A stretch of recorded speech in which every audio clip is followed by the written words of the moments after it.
voiceover is more than just reading, it's voice acting. And I'll get into more of that as I continue with these videos talking about my upcoming e-course about getting into voiceover.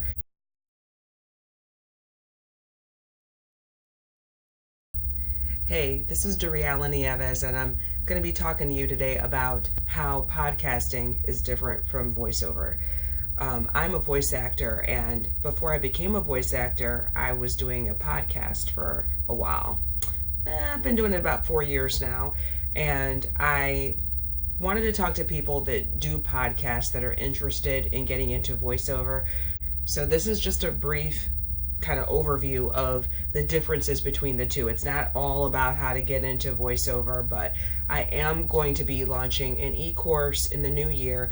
So if you are interested in learning on how to get into voiceover, you can absolutely download a free resource guide that I've already created about how to get into voiceover. Just a resource guide, not all the different steps, but lots of blogs, books, different things that I have collected, podcasts that give you a lot of free information that you can use to kind of get yourself acclimated to what this industry is all about. So you can go to that website at bit.ly/Doree voiceover resource. And it should be down here. Okay, so how is podcasting different from voiceover? Well, there's quite a few things. So tone is a little bit different depending on what you're doing. With podcasting, your tone can be conversational, it can be like I'm talking to you right now, like you're sitting in front of me for real, or it can be not. It can be super formal, super outlined, and everything is boom, boom, boom. Often podcasts are not edited. There are times where I hear people coughing and other bodily functions, and they never edited it out of their podcast. And they might say, "Excuse me." That is kind of annoying, by the way. Like, you really should edit your podcast, at least like on a basic level. But the tone is something where it can be conversational, but not necessarily. Voiceovers, the tone varies depending on the purpose of the project and the client, how they direct you to read. So for instance, if you're doing a commercial, obviously they want to sell you something, or they want to inform you about an event that's coming up, something like that. With podcasting, you might just be talking. You might be informing people. Depends on the kind of podcast. There's so many different kinds, right? So it's not as strict in podcasting as it is in voiceovers. The level of, technology quality with your podcasting equipment can be lower than that of voiceover, but they're not necessarily equal. For example, a USB microphone, that Blue Yeti that's really popular, I have one. I'm not gonna act like I never had a Blue Yeti. I still got it. It's not here. I'm on vacation right now. I'm on a ship and I'm rocking a little bit.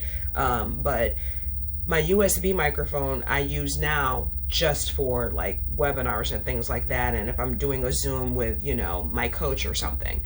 But it's suitable for podcasting, not for voiceover. It's a USB microphone. The quality is not as great as that of an XLR microphone. A microphone with an XLR cable, it's a 3-pinned cable that connects one end to the microphone at the end, and the other end goes into what's called a preamp, and that preamp connects usually by USB to your computer. And so it's a completely different level of sound that you get from someone, even with, male versus female voice and, your register and what have you.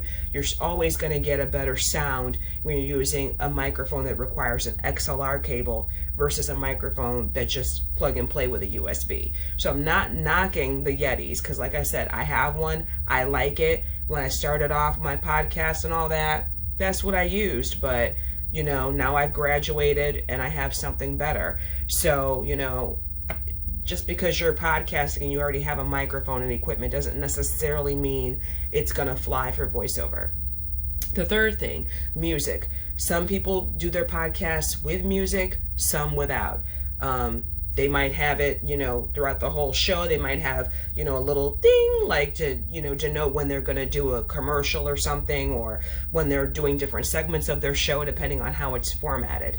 Of course, when it comes to voiceover, music also can be there or not, depending on what it is. There's audiobooks that have music in the beginning and end of the program. Some don't have any music at all. Commercials obviously have sound and or music. So that is something that also varies with either one. The format. A format of a podcast can be planned. Like I said, it can have particular segments, can have commercials here and there, or it could be very spontaneous. Maybe one person or the co-host are talking about different things, and it's just whatever comes out their mouth is what you get, and that's that. And I have a podcast. I have two podcasts. One I co-host with my sister, and we kind of flow like that. But the one that I have by myself, it's outlined. There's points to it. Sometimes I'm talking alone like I am right now, and sometimes I'm interviewing someone. So there's a structure to it. When it comes to voiceovers, there is always a structure. It is never just get in the booth and do what you feel like doing, ever. Ever. It's supposed to sound like that, it's supposed to feel like that depending on what it is, but you never just go in there and just wing it, ever. You always need to prepare for voiceovers.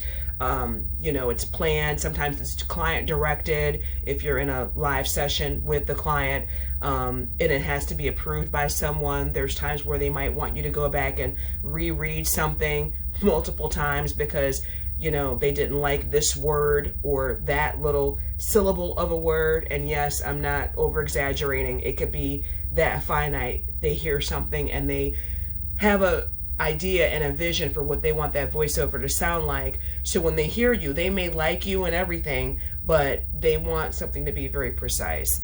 So it has to be planned, and it has to be directed and approved, and of course produced. When it comes to marketing of a podcast, you may or may not have sponsors. Like I said a minute ago, I don't have sponsors. A lot of podcasts do. It's almost like, listening to the radio because of all the different interruptions that you're getting. So you know how I feel about that. So there is sometimes, but not always, selling in podcasts. With voiceovers, you're always selling something. And when I say selling, it doesn't necessarily mean that there's a product involved. You could be informing someone, educating them about something, and you want them to feel a certain way about whatever you're talking about. There's always persuasion involved. There's always information being conveyed. And my last thing, comparing and contrasting voiceovers and podcasting, has to do with training. When it comes to podcasting, anybody can do it, like for real.